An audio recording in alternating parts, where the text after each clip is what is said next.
The sound of muted sobbing reached Emmett Lawrence through the weathered planks of the barn, just as twilight painted the Texas sky in shades of burnt orange and deep purple.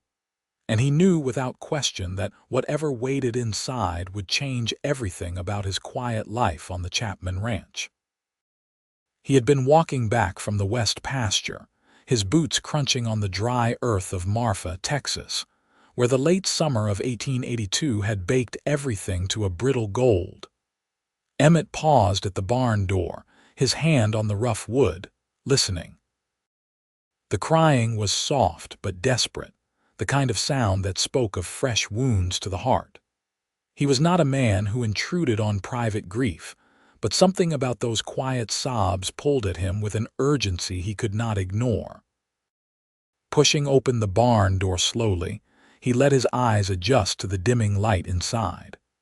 The familiar sense of hay and horses filled his nostrils, but there was something else too, a faint perfume of lavender. His gaze swept the interior until he found her, a woman in a dusty traveling dress, sitting on a bale of hay with her face buried in her hands. Her shoulders shook with the force of her weeping, and her dark hair had come loose from its pins, cascading down her back in disarray. Emmett cleared his throat gently, not wanting to startle her too badly. She looked up with a gasp, her eyes red and swollen, her face streaked with tears. Even in her distress, he could see she was beautiful, with delicate features and eyes the color of storm clouds. She scrambled to her feet, wiping frantically at her face. "I am sorry," she said, her voice thick with emotion. "I did not mean to trespass. I just needed somewhere to go, somewhere quiet." Emmett held up his hands in a peaceful gesture, taking a careful step closer. "No need to apologize, miss. This is the Chapman Ranch, and strangers are not turned away here." He studied her face, seeing the pain etched in every line. "Tell me how I can help." She stared at him for a long moment, as if trying to decide whether she could trust this tall, weathered ranch hand with the kind eyes and calloused hands. Something in his steady gaze must have reassured her, because fresh tears spilled down her cheeks, and she sank back onto the hay bale. "I do not even know where to begin," she whispered. "Everything is such a mess." Emmett looked around and spotted an overturned bucket which he righted and sat down on, keeping a respectful distance. "Well, I find that the beginning is usually the best place. I am Emmett Lawrence, been working this ranch for near about 5 years now, and you are Beatrice Ellis," she said, meeting his eyes. "Though everyone calls me B. I came to Marfa 3 days ago from San Antonio. I was supposed to marry a man here, a merchant named Robert Dalton. We had been corresponding for 6 months, and he seemed so kind in his letters, so genuine." Her voice broke on the last word, and Emmett felt anger kindle in his chest. "What did he do?" B took a shuddering breath. "When I arrived, I discovered that he already has a wife. A wife and 3 children, living right here in town. He had lied about everything. He said in his letters that he was a widower, that he owned a successful mercantile, that he wanted a partner to share his life with. But the truth is, he is nothing but a scoundrel looking for a mistress, someone he could keep in a little house on the edge of town while his real family lived in comfort." Emmett felt his jaw tighten. "Did he hurt you?" "Not physically," B said quickly.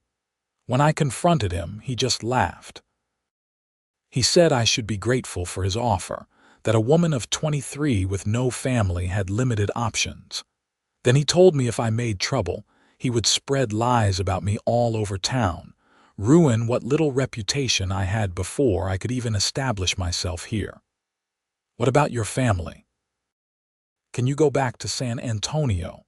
B shook her head, fresh tears streaming down her face. "My parents died of fever 2 years ago. I was living with my aunt, but she remarried last year and her new husband made it clear I was not welcome. That is why I was so eager to believe Robert's letters. I thought I had found a way to have a home again, a life of my own. I sold everything I had to afford the stagecoach fare here. I have maybe $15 to my name and nowhere to go." Emmett sat back, thinking hard. The situation was worse than he had imagined. A young woman alone in a frontier town with no money and no prospects was in a dangerous position. And if this Dalton fellow was spreading rumors, it would only get worse. "Listen," he said finally, leaning forward with his elbows on his knees. "The ranch owner, Mrs. Chapman, she is a good woman. Her husband died last winter, and she has been running this place with just me and 3 other hands. She was just saying last week that she needed help with the house and the cooking, that it was getting to be too much for her on top of managing the ranch business. If you are willing to work, I could speak to her about giving you a position." Bea looked up at him with something like hope dawning in her eyes. "You would do that for me? You do not even know me." "I know enough," Emmett said simply. "I know you have been dealt a rotten hand through no fault of your own, and I know that helping folks in trouble is just the right thing to do. Besides, you look like you can use a friend right about now." A weak smile touched Bea's lips, the first he had seen from her. "I could definitely use a friend. But are you certain your employer would even consider it? I mean, I just appeared out of nowhere, crying in her barn." Emmett stood up and extended his hand to help her to her feet. "Mrs. Chapman is practical. She needs help, you need work, and that is all there is to it. Come on, let us go talk to her before it gets full dark." Bea hesitated for just a moment before placing her hand in his. Her fingers were cold despite the warm evening, and Emmett could feel them trembling. He gave her hand a gentle, reassuring squeeze before releasing it. They walked together from the barn toward the main ranch house, a sturdy structure of whitewashed wood with a wide porch wrapped around the front. Lamps were already lit inside, casting golden rectangles of light onto the dusty yard. Emmett could see Mrs. Chapman moving past one of the windows, probably preparing supper. "Wait here on the porch," Emmett said. "Let me speak to her first." Bea nodded, wrapping her arms around herself despite the lingering heat of the day. Emmett knocked on the door frame and called out, "Mrs. Chapman, it is Emmett. Could I have a word?" A moment later, the door opened to reveal a sturdy woman in her 50s with iron-gray hair pulled back in a severe bun and shrewd blue eyes that missed nothing. Grace Chapman had been running ranches since before Emmett was born, first alongside her husband and now on her own, and she had earned the respect of every man in the county. "Emmett," she said, wiping her hands on her apron. "What is it? Trouble with the herd?" "No, madam. The herd is fine. But I found a young lady in the barn, a Miss Beatrice Ellis, and she is in a difficult situation. I was hoping I might speak with you about possibly giving her a position here at the ranch." Mrs. Chapman's eyebrows rose, but she stepped out onto the porch, her gaze immediately finding Bea standing in the shadows. "Come into the light, girl, let me see you." Bea stepped forward, and even in the lamplight from inside, her tear-stained face and disheveled appearance were evident. Mrs. Chapman studied her for a long moment, her expression unreadable. "Emmett, go check on the horses," she said finally. "Make sure they all have water for the night. Miss Ellis and I are going to have a talk." Emmett looked at Bea, trying to communicate reassurance with his eyes, then nodded. "Yes, madam." He headed back toward the barn, but he could not help glancing over his shoulder to see Mrs. Chapman ushering Bea inside the house. He tried to focus on his work, checking each horse and refilling water troughs, but his mind kept drifting back to the young woman with the sad gray eyes and the desperate situation. It was nearly an hour before Mrs. Chapman came looking for him. He was brushing down his favorite mare, a dappled gray named Silver, when he heard the barn door creak open. "Emmett Lawrence, you have a good heart, but you sure know how to complicate things," Mrs. Chapman said, though there was no real anger in her voice. Emmett turned to face her. "Did you send her away?" "I did not," Mrs. Chapman said, crossing her arms over her chest. "That girl has been through the ringer, and I will not add to her troubles. She told me about that snake Dalton and his scheme. I know his wife, poor woman, and I can well believe he would pull something like this. Miss Ellis will stay here and work as my housekeeper and cook. Room and board plus $12 a month." Relief flooded through Emmett so powerfully it surprised him. "Thank you, Mrs. Chapman. You will not regret this." "I had better not," she said, but her eyes were soft. "I put her in the spare room off the kitchen, and she is having some supper now. The poor thing looks half-starved. Tomorrow you can drive her into town to collect her trunk from the hotel." "I will do that, madam." Mrs. Chapman studied him for a moment, and Emmett had the uncomfortable feeling she was seeing right through him. "She is a pretty girl," she said finally, "and clearly vulnerable right now. You be careful, Emmett. The last thing either of you needs is more complications." "Yes, madam," Emmett said, feeling heat rise in his cheeks. "I just wanted to help her, that is all." "That is all, is it?" Mrs. Chapman said, and there might have been the hint of a smile at the corner of her mouth. "Well, we will see. Finish up here and get yourself some supper. I saved you a plate." After she left, Emmett stood in the quiet barn for a moment, his hand resting on Silver's warm neck. Mrs. Chapman was not wrong. Bea Ellis was pretty, even with her eyes swollen from crying and her hair in disarray. But more than that, there was something about her that drew him in. Maybe it was the vulnerability she had shown, trusting him with her story. Maybe it was the strength he had sensed beneath the tears, the kind of strength it took to travel alone to a strange town, and then pick yourself up after your dreams shattered. Or maybe, a small voice in the back of his mind whispered, it was simply that from the moment he had seen her in the barn, something had shifted in his chest, like a door opening in a house that had been locked up tight for too long. He shook his head, trying to clear it of such thoughts. Mrs. Chapman was right about complications being the last thing Bea needed. She had just escaped one bad situation with a man. She did not need another man complicating her life before she had even caught her breath. But as Emmett finished his work and headed toward the bunkhouse to wash up before supper, he could not quite shake the memory of Bea's hand in his, cold and trembling but trusting, or the way something in his heart had responded to her tears like a compass finding north. The next morning dawned clear and hot, the sun climbing into a sky so blue it hurt to look at. Emmett was up before dawn, as always, helping the other ranch hands move the herd to fresh grazing land before the heat of the day made both horses and cattle sluggish. By the time he returned to the main house, it was mid-morning and sweat had soaked through his shirt. He found Bea in the kitchen, wearing a simple calico dress that Mrs. Chapman must have loaned her, her hair neatly pinned up. She was kneading bread dough on the big wooden table, her movements practiced and efficient. She looked up when he entered, and a smile crossed her face. "Good morning," she said, and her voice was steadier than it had been the night before, though he could still see the traces of sadness in her eyes. "Mrs. Chapman said you would be taking me into town to get my trunk."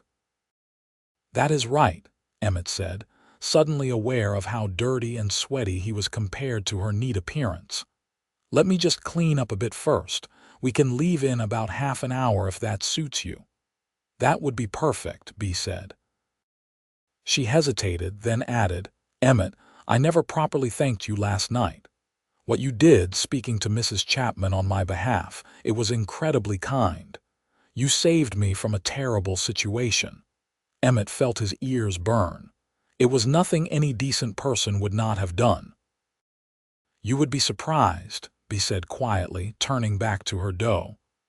"Most people look the other way when they see someone in trouble. They do not want to get involved. But you did. That means something." Emmett did not know what to say to that. So he just nodded and excused himself to the bunkhouse to change into a clean shirt and wash the dust from his face and hands.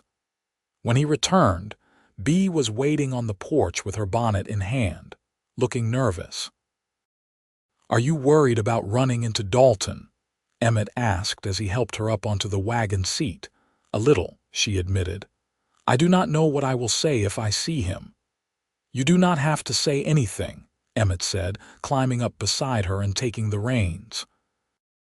"If he approaches you, I will handle it."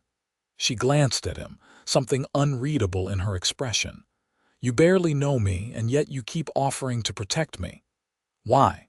Emmett thought about that as he guided the wagon down the dusty road toward town. Why did he feel so compelled to help this woman he had just met? He was not usually the type to stick his neck out, preferring to keep to himself and his work. "My mother used to say that we are all just passing through this world," he said finally. "And the only things that matter are the ways we help each other along the road. I guess I believe that. Besides, what happened to you, it was not fair, and I do not like seeing people taken advantage of." They rode in comfortable silence for a while, the wagon wheels creaking and the horses, hooves clopping steadily on the hard, packed earth. Marfa was not a large town, just a collection of buildings clustered around the railroad depot that had been established a few years earlier. As they approached, Emmett could see the main street with its general store, saloon, hotel, and handful of other businesses. He pulled the wagon up in front of the hotel, a two-story structure with peeling paint and a sagging porch. "I will come in with you," he said.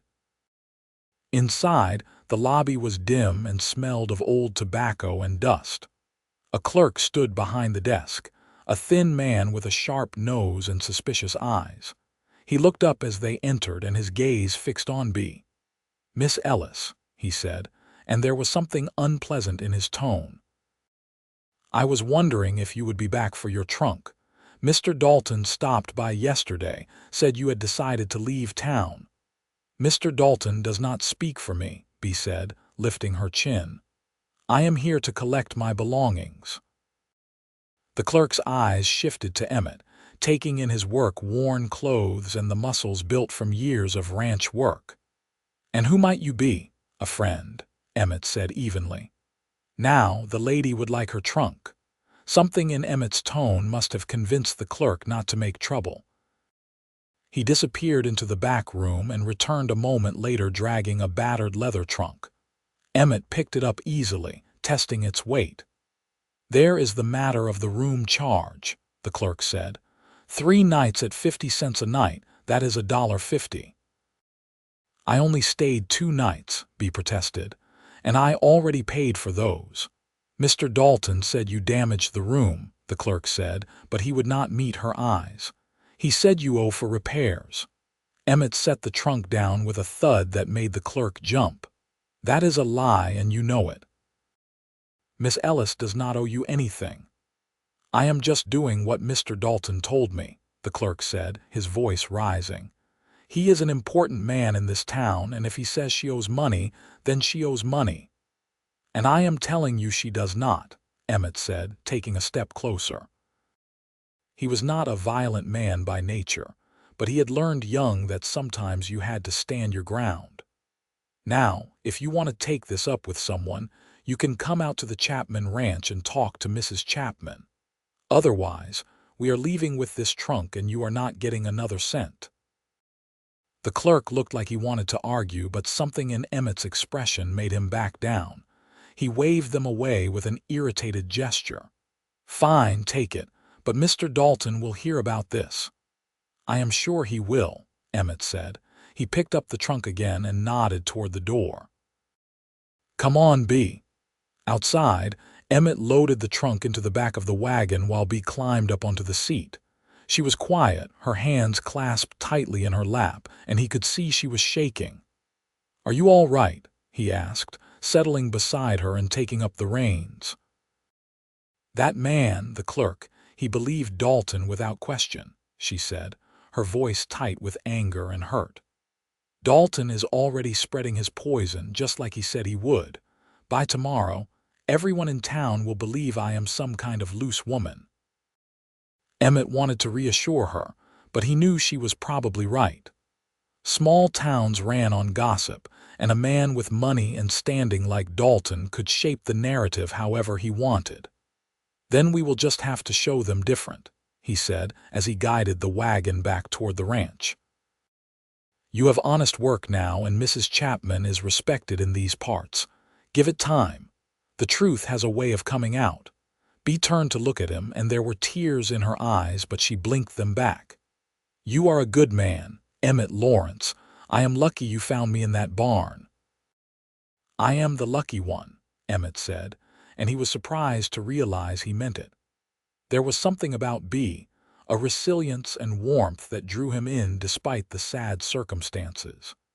He found himself wanting to know her better, to see her smile without the shadow of pain behind it. They spent the rest of the ride back to the ranch talking about smaller, safer things.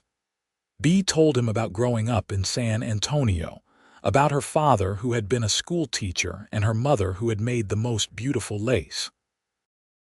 Emmett told her about coming to Texas from Missouri as a boy, about learning ranch work from the ground up, about the satisfaction of working with horses and cattle under the wide open sky. By the time they reached the ranch, the ice between them had melted considerably. Emmett carried her trunk to her room, a small but clean space off the kitchen with a narrow bed, a dresser, and a window that looked out over the vegetable garden. Bee stood in the doorway, looking around with an expression of mingled relief and gratitude. "It is perfect," she said. "I cannot thank you enough, Emmett, for everything." "You do not need to keep thanking me," he said, setting the trunk at the foot of her bed. "Just focus on settling in and doing your work. That is thanks enough." Over the following days, Bee proved herself to be everything Mrs. Chapman could have hoped for in a housekeeper. She was an excellent cook, turning out meals that had the ranch hands praising her name.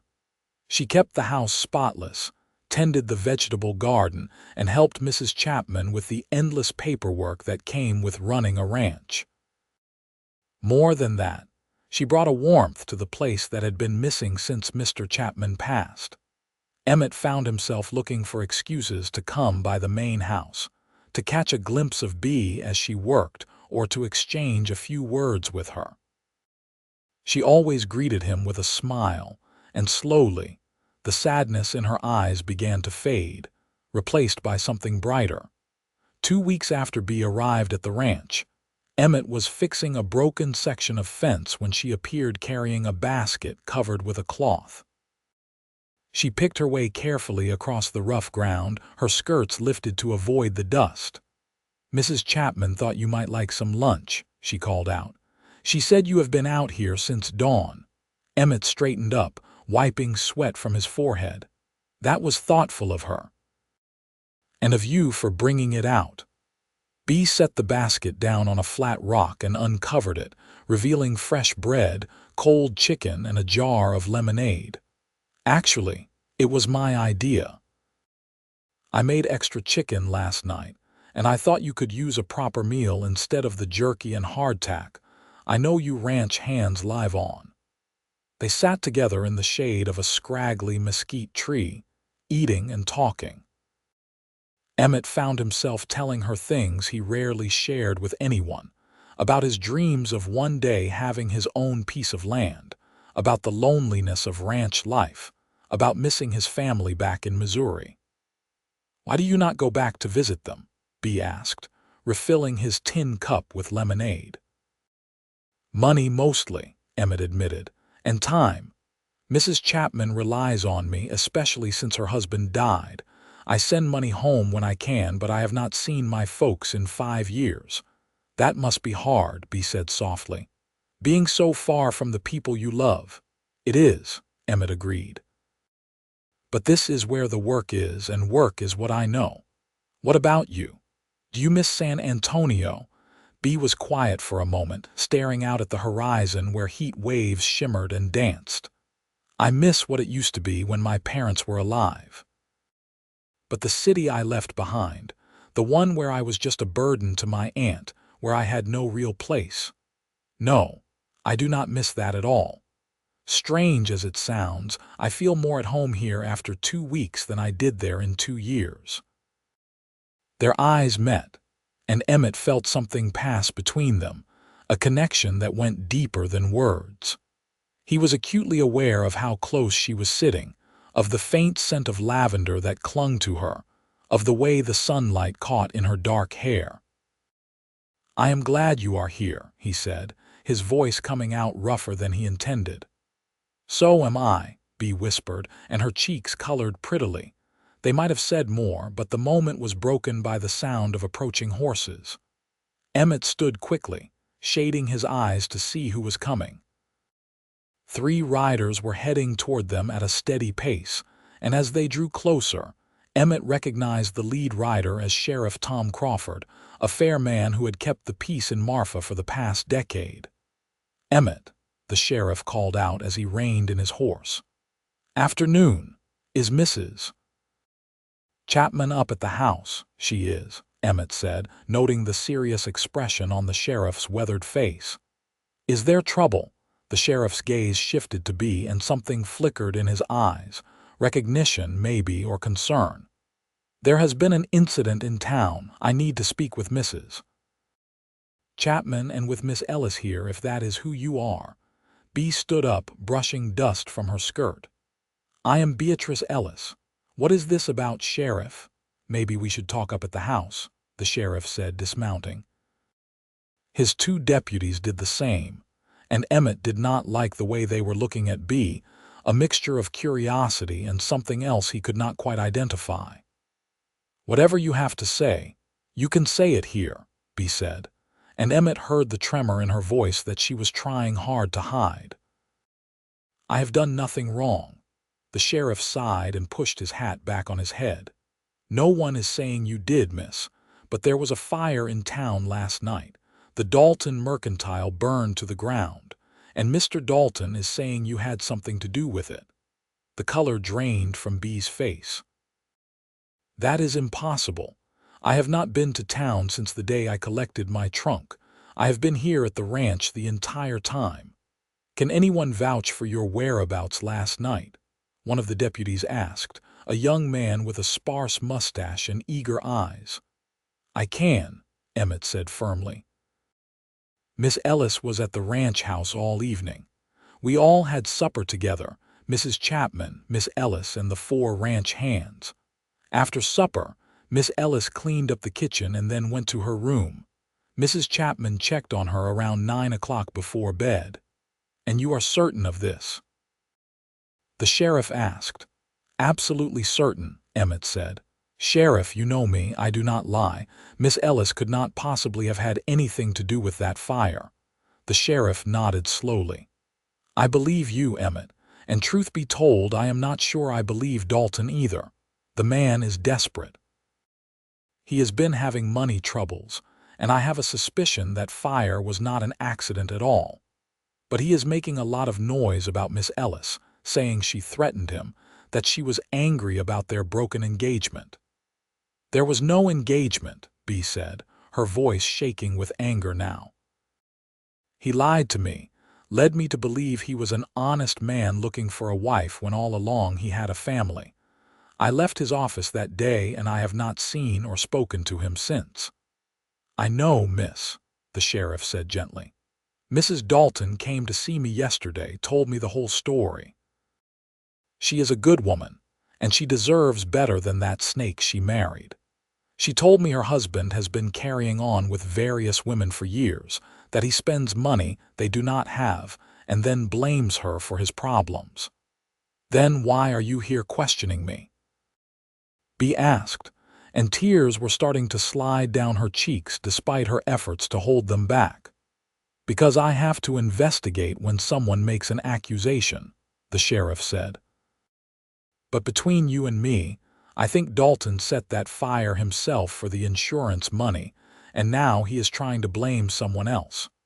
The problem is, He has some folks in town believing him, and things could get ugly." Emmett stepped closer to Bea, a protective gesture that was not lost on the sheriff. "What are you saying, Sheriff?"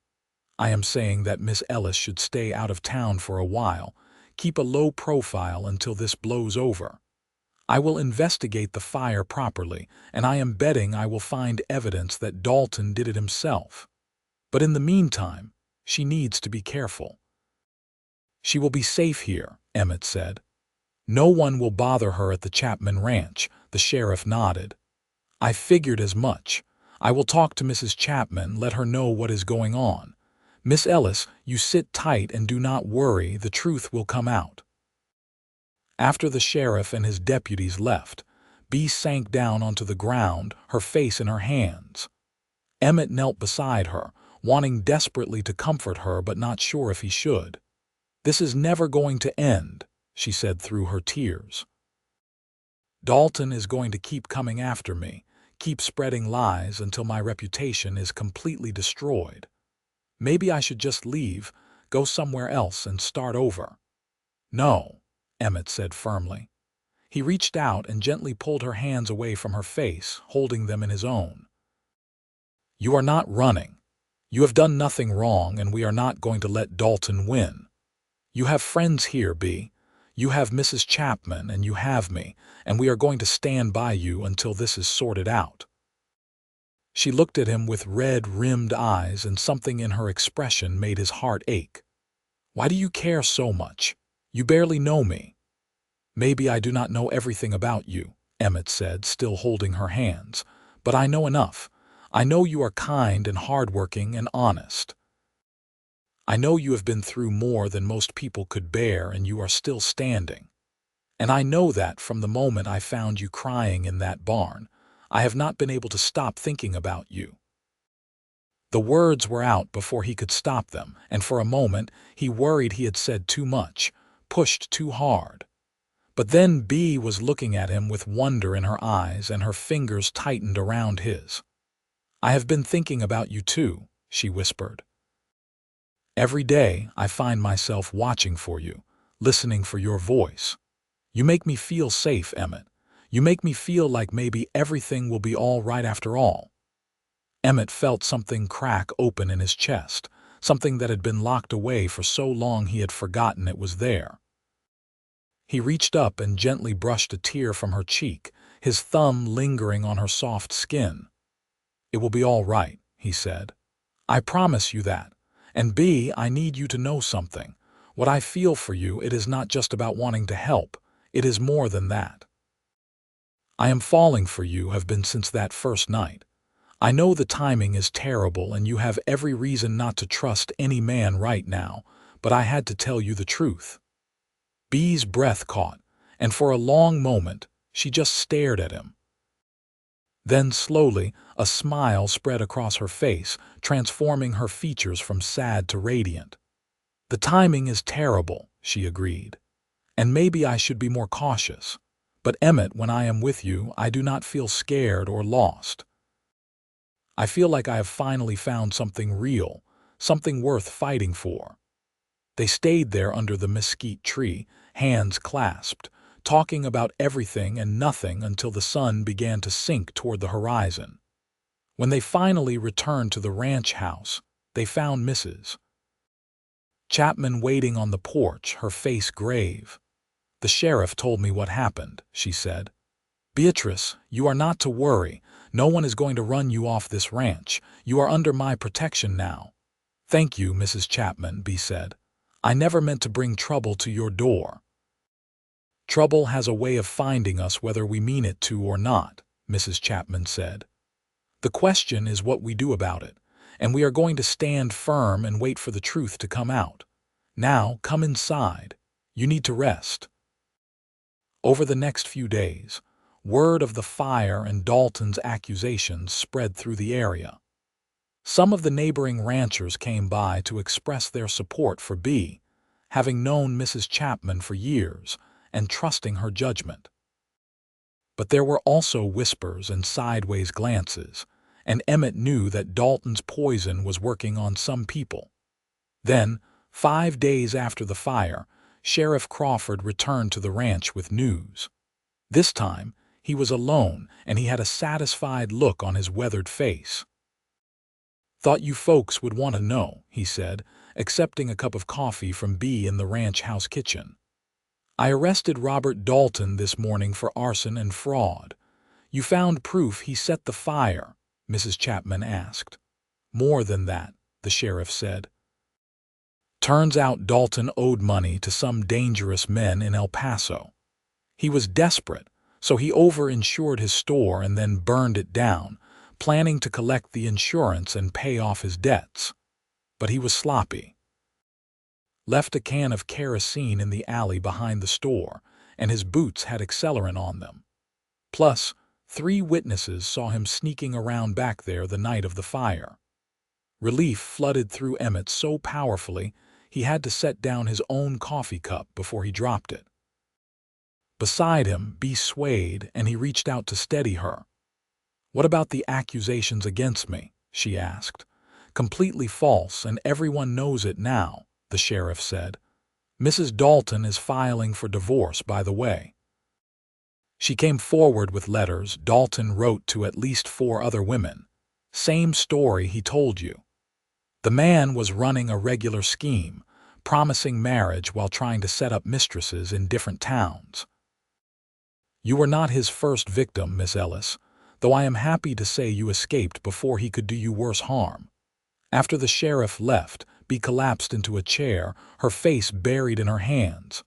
But this time, she was not crying. She was laughing, a slightly hysterical sound that spoke of weeks of tension finally releasing. "It is over," she said, looking up at Emmett with shining eyes. "It is really over. I am free of him." "You are," Emmett agreed, pulling up a chair beside her, "and your name is cleared. The whole town will know the truth now." Mrs. Chapman, who had been watching them with knowing eyes, cleared her throat. "I think I will go check on the chickens," she said. "You two probably have things to talk about." After she left, Emmett and Bee sat in the quiet kitchen, the afternoon sunlight slanting through the windows and painting everything in gold. Emmett reached out and took her hand, marveling at how natural it felt, how right. "So where do we go from here?" he asked softly. Bee turned her hand in his, lacing their fingers together. "I am not sure. A month ago I thought I had my whole future planned out, and it turned out to be built on lies. Now I do not know what comes next." "Maybe that is all right," Emmett said. "Maybe we do not need to have it all figured out right away. We could just take it one day at a time, see where this thing between us leads." "This thing between us," Bee repeated, a smile playing at her lips. "Is that what we are calling it?" "Well, I could call it what it really is," Emmett said, feeling suddenly bold. "I could tell you that I am in love with you, that I have been since the night I found you in the barn. That every morning I wake up looking forward to seeing your face, and every night I fall asleep thinking about you." But I did not want to scare you off. Bee's eyes widened, and then she laughed, a real, genuine laugh that lit up her whole face. "Emmett Lawrence, if you think confessing your love is going to scare me off after everything else I have been through, you do not know me very well." "Then maybe you should tell me more about yourself," Emmett said, grinning. "I've got all the time in the world to listen." And so she did. They talked for hours until the sun set and the kitchen grew dark and Mrs. Chapman had to come back and light the lamps, pointedly clearing her throat as she did. They talked about their hopes and dreams, about the past that had shaped them, and the future they might build together. They talked until Bee's eyes grew heavy and she had to stifle yawns, and Emmett finally forced himself to say good night and head to the bunkhouse. But he could not sleep, lying on his narrow bed and staring at the dark ceiling while the other ranch hands snored around him. His mind kept replaying the feel of Bee's hand in his, the sound of her laughter, the way her eyes had lit up when he told her he loved her. The next few weeks passed in a golden haze. The weather began to cool as autumn approached, and the work on the ranch shifted to preparing for winter. Emmett found himself working harder than ever, driven by a new purpose. He had always been a good ranch hand, but now he was determined to prove himself exceptional, to show Mrs. Chapman that he was the kind of man who could take on more responsibility. Because he had a plan forming in his mind, a dream that had taken root the moment Bee smiled at him in the barn, and was now growing into something solid and real. Every spare moment he had, he spent with Bee. They would take walks in the evening after the day's work was done, strolling through the scrubby landscape while the sun painted the sky in brilliant colors. They talked and laughed and slowly, carefully, fell deeper in love. One evening in late September, they sat together on the porch of the ranch house, watching the stars come out in the vast Texas sky. Bee had her head resting on Emmett's shoulder, and his arm was around her waist, and everything felt perfect and right. "Emmett," Bee said softly, "do you ever think about the future? About what you want your life to look like 5 years from now, 10 years?" "I used to think about having my own land," Emmett said. "A small place maybe, with a few head of cattle and some horses. Nothing fancy, just something that was mine. But lately my dreams have changed." "How so?" He turned to look at her, his heart pounding. "Now, when I think about the future, I see you in it. I see us together building a life, maybe still working this ranch, maybe having our own place someday. But the details do not matter as much as knowing you are beside me." Bee lifted her head, her eyes searching his face in the starlight. "That is what I see too," she whispered. "When I try to imagine my future now, you are always there. It is like you have become part of me, Emmett, the best part." "Marry me," Emmett said, the words tumbling out before he could second-guess himself. "I know it has not been long, and maybe we should wait longer to be proper about it, but I love you, Bee. I want to wake up beside you every morning for the rest of my life. I want to build that future with you, whatever it looks like. Marry me." Tears welled up in Bee's eyes, but she was smiling, a smile so bright and joyful it took his breath away. "Yes," she said. "Yes, of course I will marry you, Emmett Lawrence. I love you so much." He pulled her into his arms and kissed her, a kiss that tasted of salt and joy and promise. When they finally broke apart, both breathless and grinning like fools, they heard a sound from the doorway. Mrs. Chapman stood there, trying and failing to hide her own smile. "I suppose I should start planning a wedding," she said. "Though I will say, it is about time you two figured out what everyone else could see from the start." The wedding took place 6 weeks later on a clear November day when the air was cool and crisp, and the sky was an endless blue dome overhead. It was a simple ceremony held in the small church in Marfa, with Mrs. Chapman standing as witness, and a handful of friends from neighboring ranches in attendance. Bee wore a dress of cream-colored silk that Mrs. Chapman had worn at her own wedding decades before, altered to fit Bee's slighter frame. She looked like an angel, Emmett thought as he watched her walk down the aisle, her face glowing with happiness. The ceremony itself was brief, just the exchange of vows and rings, simple gold bands that Emmett had purchased with his savings. But when the preacher pronounced them man and wife, and told Emmett he could kiss his bride, it felt like the most important moment of his entire life. Afterward, they had a celebration at the ranch, with food and music and dancing that lasted well into the evening. The other ranch hands toasted the happy couple, and Mrs. Chapman gave a speech about love and commitment that had half the guests wiping their eyes. But finally, as the moon rose high overhead, Emmett and Bee were able to slip away to the small cabin that Mrs. Chapman had agreed to let them have. It was just one room with a stone fireplace and a sleeping loft, but Emmett had spent the past month fixing it up, mending the roof and chinking the gaps in the walls and building them a proper bed frame. "Welcome home, Mrs. "Lawrence," he said as he carried her over the threshold, both of them laughing at the old-fashioned gesture. "Home," Bea repeated, looking around the small space with delight. "Our home. Oh, Emmett, it is perfect." That night, they came together as husband and wife, their joining tender and passionate and filled with all the love they had been holding back. Afterward, they lay tangled together in the narrow bed, talking in whispers and making plans for their life together. I talked to Mrs. Chapman, Emmett said, running his fingers through Bea's hair. "She is getting older, and she said she wants to start thinking about retirement.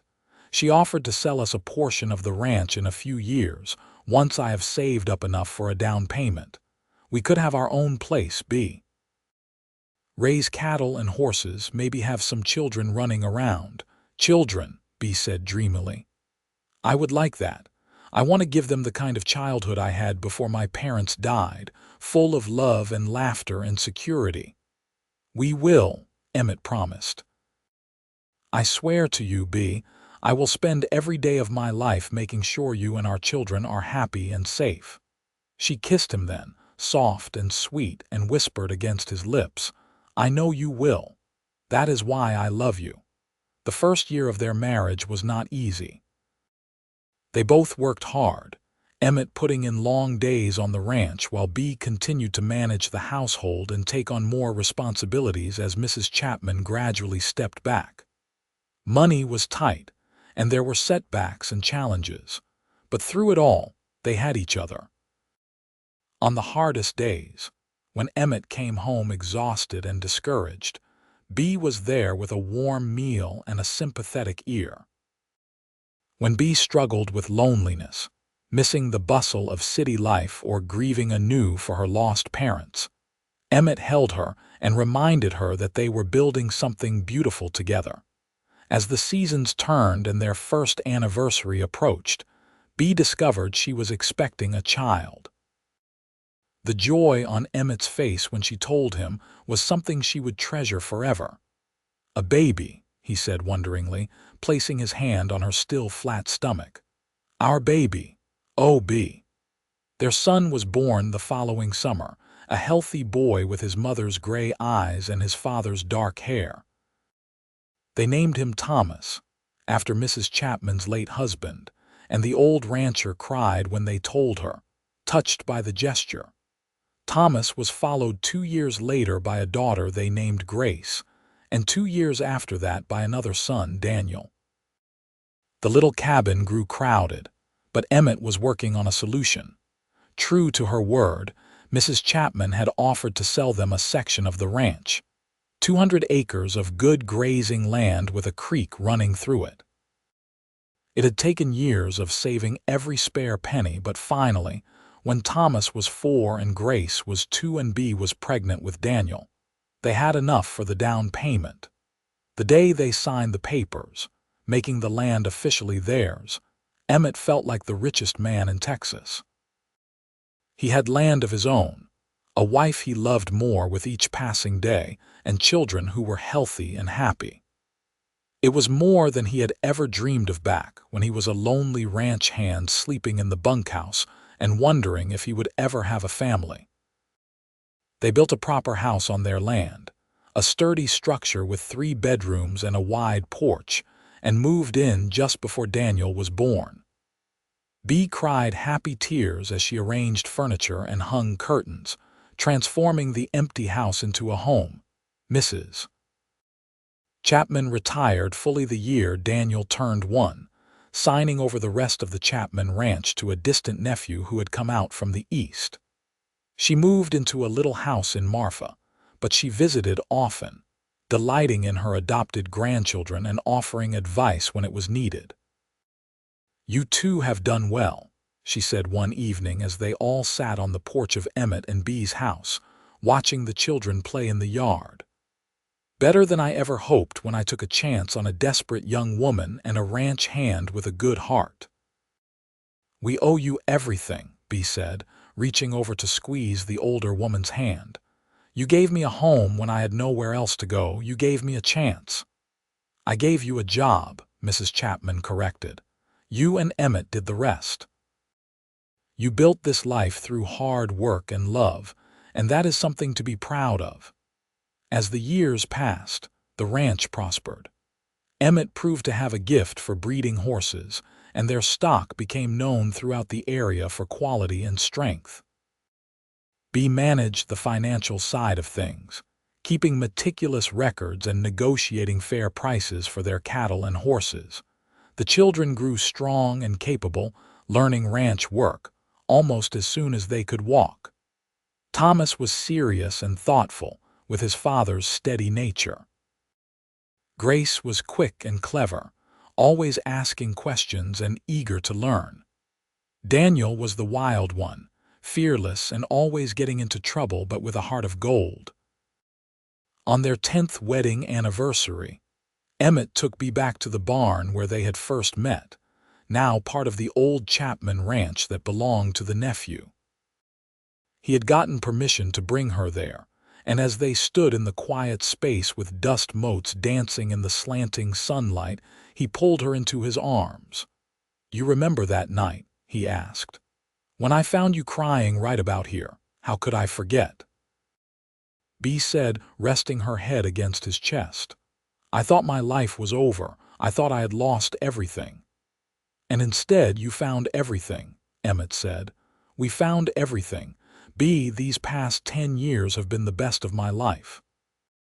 Watching you become a mother, building our ranch together, growing old with you. I would not trade a single moment of it. Even the hard parts," Bea asked, looking up at him with a smile. "The droughts and the difficult births and the children with croup in the middle of the night." "Especially those parts," Emmett said, "because we faced them together. That is what makes life worth living, Bea, not avoiding the hard times but having someone beside you to weather them." She kissed him then, a kiss that held all the love and passion of their 10 years together. And for a moment, they were just Emmett and Bea again, young and falling in love in a dusty barn. When they returned home, they found all 3 children waiting on the porch, barely able to contain their excitement. Mrs. Chapman was there too, looking pleased with herself. "What is all this?" Bea asked, laughing. "We made you a party," Grace announced, "for your anniversary." Grandmother Chapman helped. Inside, the table was set with their best dishes, and the children had picked wildflowers and arranged them in jars all around the room. It was a simple celebration, but it was made of love, and that made it perfect. That night, after the children were in bed and Mrs.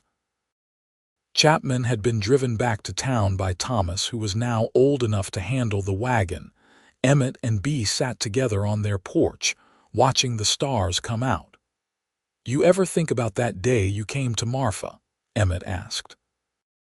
"About what would have happened if I had not come back to the ranch when I did, if I had not heard you crying in the barn?"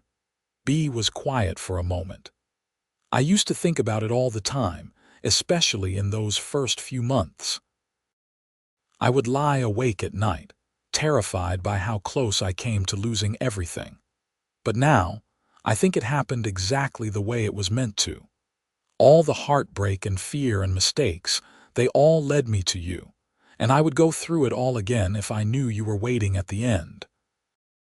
Emmett pulled her closer, feeling the solid warmth of her against his side. "I love you, Beatrice Lawrence, more now than the day I married you and more tomorrow than today." "And I love you," she whispered back, "always and forever." The years continued to pass, bringing both joy and sorrow as they always do.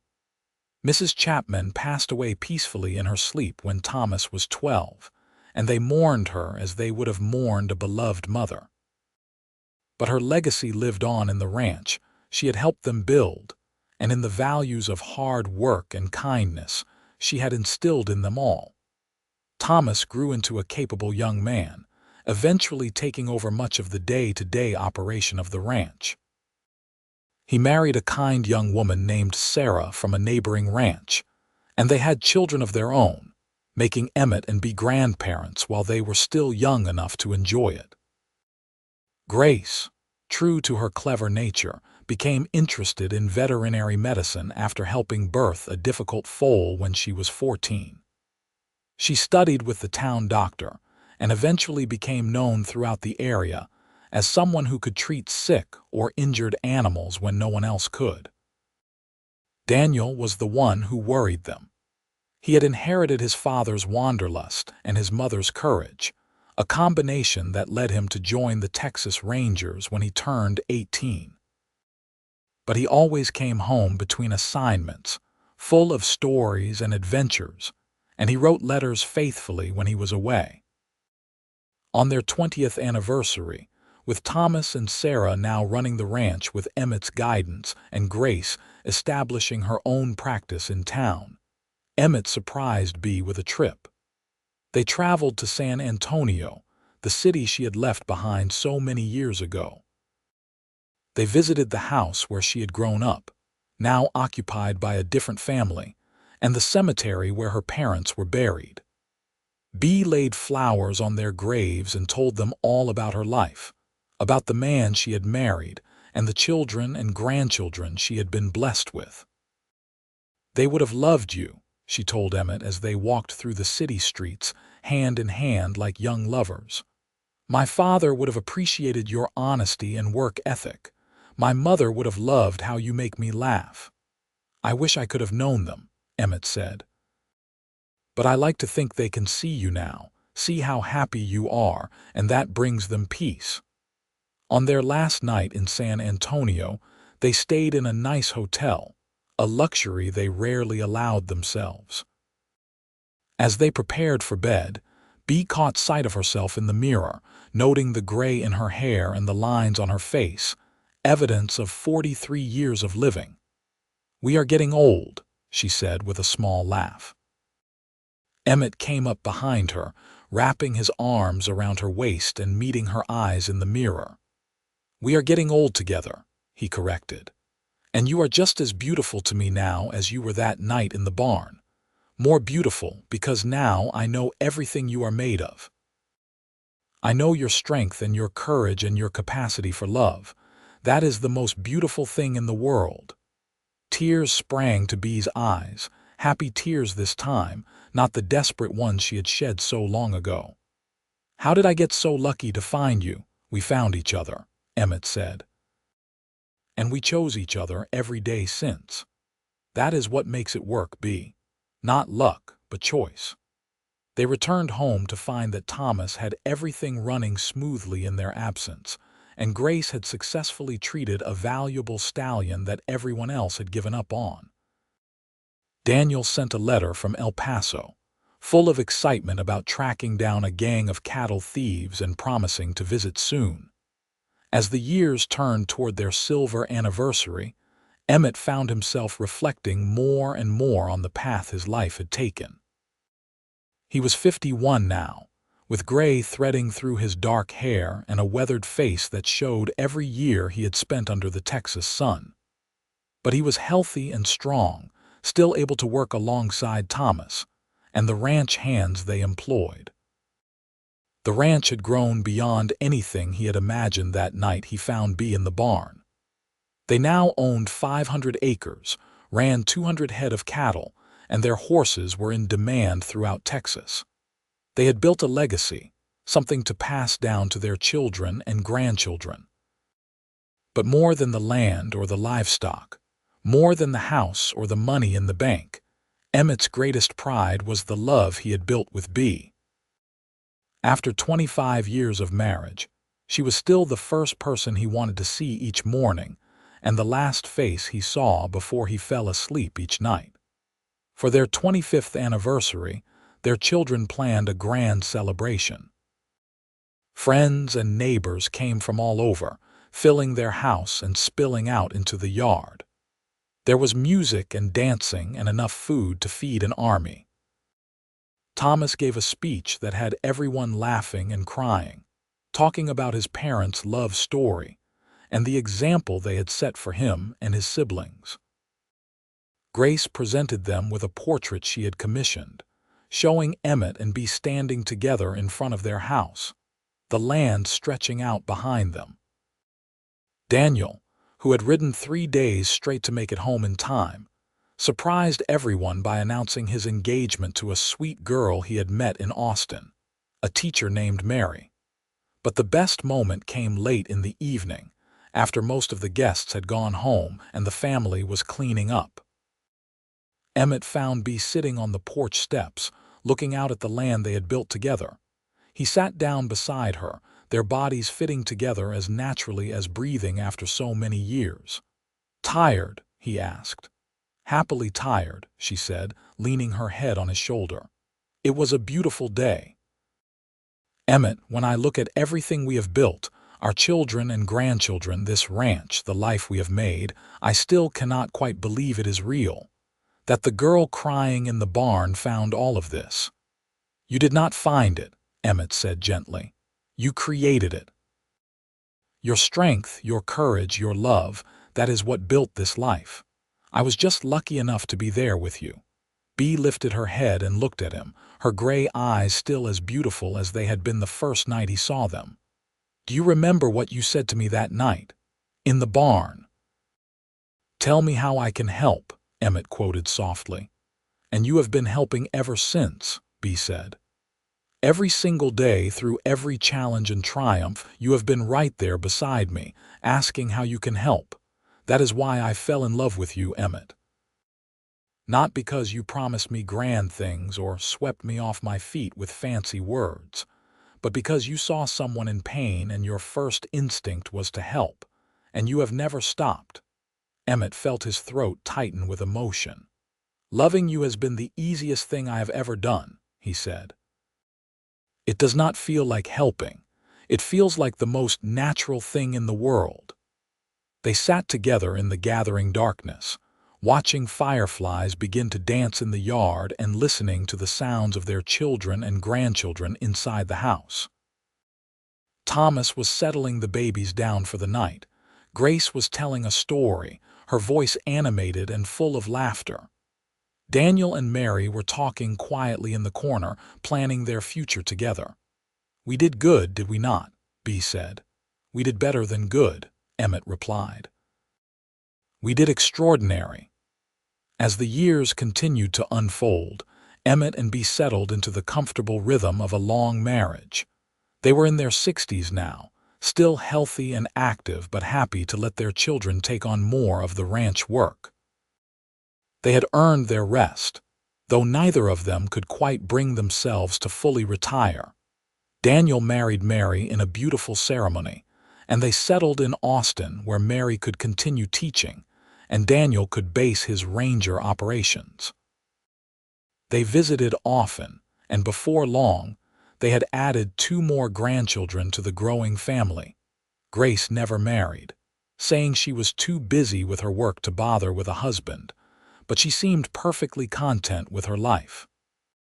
She lived in a neat little house in town, and spent her days treating animals and teaching anyone who wanted to learn about veterinary care. Thomas and Sarah had 4 children in all, and they were raising them on the ranch, passing down the same values and love of the land that Emmett and Bea had instilled in their own children. On what would have been their 40th anniversary, Bea fell ill.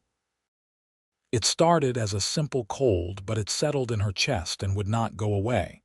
The doctor came out from town looking grave and took Emmett aside. "It is pneumonia," he said. "At her age, it is serious. You need to prepare yourself, Emmett." But Emmett refused to give up. He sat by Bea's bedside day and night, bathing her fevered brow and coaxing her to take sips of broth. He read to her from her favorite books and told her stories about their life together, reminding her of all the reasons she had to keep fighting. And fight she did. It took weeks, but slowly, gradually, Bea recovered. The morning she was finally strong enough to sit up in bed and ask for real food, Emmett cried with relief. "You scared me," he told her, holding her hand tightly. "I thought I was going to lose you." "Not yet," Bea said, her voice still weak but determined. "I am not ready to leave you yet, Emmett Lawrence. We have more years ahead of us, and I plan to enjoy every single one." She was true to her word. Bee recovered fully, though it took months for her to regain her full strength. When she was finally well enough, Emmett insisted they take another trip, this time to Missouri to visit his family.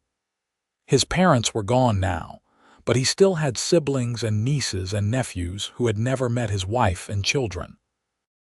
The trip was long and exhausting, but it was worth it to see Bee charming his family, to watch his brothers and sisters fall in love with her the same way he had all those years ago. They stayed for a month, reconnecting with his roots, and when they returned to Texas, Emmett felt like a circle had been completed. Their 50th anniversary dawned clear and beautiful, a perfect autumn day in 1932. They were both in their 70s now, their faces lined with age and their bodies slower than they once were, but their love had only deepened with time. The celebration was smaller than their 25th had been, just family and a few close friends, but it was no less meaningful. Their 3 children stood together and presented them with a thick leather-bound book, and when Emmett opened it, he found page after page of photographs and memories, a chronicle of their 50 years together. There were pictures from their wedding day, grainy and faded but precious. Photos of each of their children as babies, as children, as adults with families of their own. Images of the ranch through the years, showing how it had grown and prospered. Letters and drawings from grandchildren, recipes in Bee's handwriting, sketches Thomas had made of his father working with horses. "This is your legacy," Grace said, her voice thick with emotion. "Not just the land or the business, but the love you built. Every person in this room exists because you two found each other, because you chose to build a life together. That is what matters." That night, after everyone had gone and the house was quiet, Emmett and Bee sat together in the bedroom that had been theirs for so many years. Bee was brushing out her hair, now completely white, and Emmett was watching her with the same fascination he had felt the first time he saw her. "What are you thinking about?" she asked, catching his eye in the mirror. "That night in the barn," he said. "I have been thinking about it a lot lately. How different everything would have been if I had walked past, if I had not stopped to investigate the crying. How close we came to never meeting at all." Bee set down her brush and came to sit beside him on the bed. "But you did stop. That is who you are, Emmett. A man who stops to help when someone is hurting. That is the man I fell in love with, and that is the man you have been every day of our marriage." "I got the better end of this deal," Emmett said, taking her hand. "You were the one in trouble that night, but you saved me just as much as I saved you. Before you, I was just going through the motions. Working, sleeping, working again. I did not know what I was missing until I found you. We saved each other," Bee said simply. "And we built a beautiful life together. 50 years, Emmett. 50 years of love and partnership and family. How many people can say that?" "Not nearly enough," Emmett said. He pulled her close, breathing in the familiar scent of her lavender and home. "I love you, Beatrice Lawrence. I have loved you for 50 years, and I will love you for 50 more if we are lucky enough to get them. And I love you," Bee whispered against his chest, "in this life and the next, always and forever." They lived quietly after that, content to spend their days together, watching their grandchildren grow and great-grandchildren arrive. Thomas took over the ranch completely, running it with the same dedication and love his parents had shown. Grace finally retired from her veterinary practice, though she still treated animals for friends and family. Daniel left the Rangers, and he and Mary settled in Marfa, where he became sheriff, following in the footsteps of the man who had cleared Bee's name so many years ago. On a cool evening in early spring of 1935, Emmett and Bee sat together on their porch, wrapped in blankets against the chill. They were both 75 now, their bodies frail but their spirits still strong. They had just returned from having Sunday dinner with Thomas and his family, a tradition they maintained whenever the weather allowed. "It is a good life, is it not?" Bea said, watching the sun set over the land they had loved for so long. "The best," Emmett agreed. His hand found hers beneath the blanket, their fingers intertwining as they had done countless times before. "No regrets, Bea." She turned to look at him, her gray eyes still bright despite her age. "Not a single one." "Well, maybe I regret that I cried so much that first night, that I looked such a mess when you found me." Emmett laughed, the sound warm and rich. "You were the most beautiful thing I had ever seen, tears and all. You still are." They sat together until the stars came out, talking about the past and the present, about the children and grandchildren who would carry their legacy forward.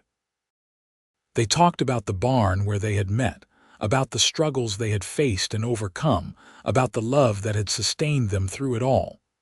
"Tell me how I can help," Emmett said softly, quoting the words that had started everything. "That is still all I want, Bea.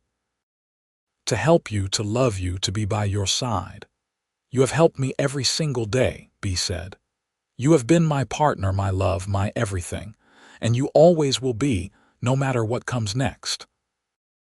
They lived several more years, watching the world change around them, the wild frontier they had known gradually giving way to modern conveniences and new ways of life. But through it all, they remained constant, a testament to the power of love and commitment. Emmett passed first, quietly in his sleep at the age of 79, with Bea beside him holding his hand. She mourned him deeply but not desperately, knowing he had lived a full and happy life, knowing they would be together again someday. She lived another 2 years, still sharp and capable despite her advanced age.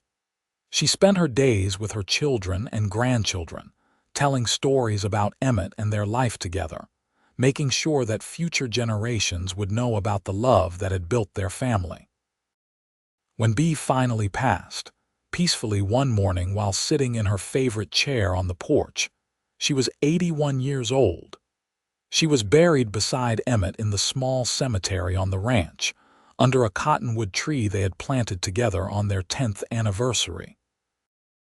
At her funeral, Grace read from the leather-bound book they had made for their parents' 50th anniversary, sharing the story of how a lonely ranch hand had found a desperate woman crying in a barn and offered the simplest, most powerful gift one person can give another: help. "My father asked my mother how he could help," Grace said, tears streaming down her weathered face. "And then he spent the next 57 years answering that question through his actions. He helped her build a life. He helped her raise children. He helped her weather every storm and celebrate every joy. That is the legacy they left us, not just the ranch or the land, but the example of what true love looks like. Love that shows up. Love that stays. Love that helps." And as the sun set over the Texas landscape that Emmett and Bea had loved so well, their children and grandchildren and great-grandchildren stood together, a living testament to what began one twilight evening when a kind man heard someone crying and decided to stop and help.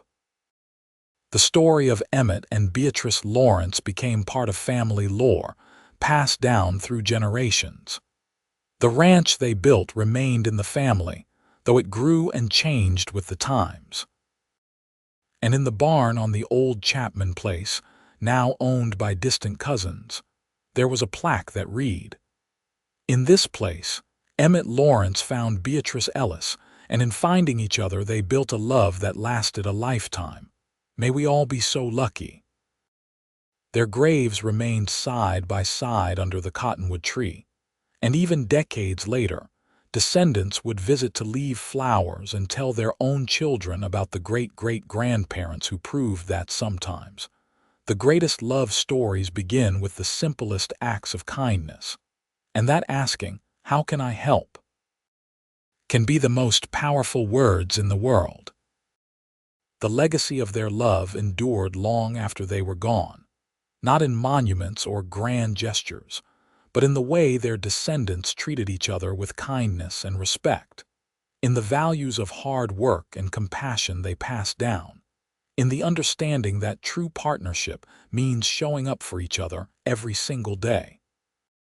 And somewhere in the vast Texas sky, perhaps two souls still walked hand in hand through the landscape they had loved, their love eternal and unbreakable, a testament to the power of choosing each other, of building a life together one day at a time, of starting with a simple offer to help and turning it into 57 years of joy and partnership and unwavering devotion.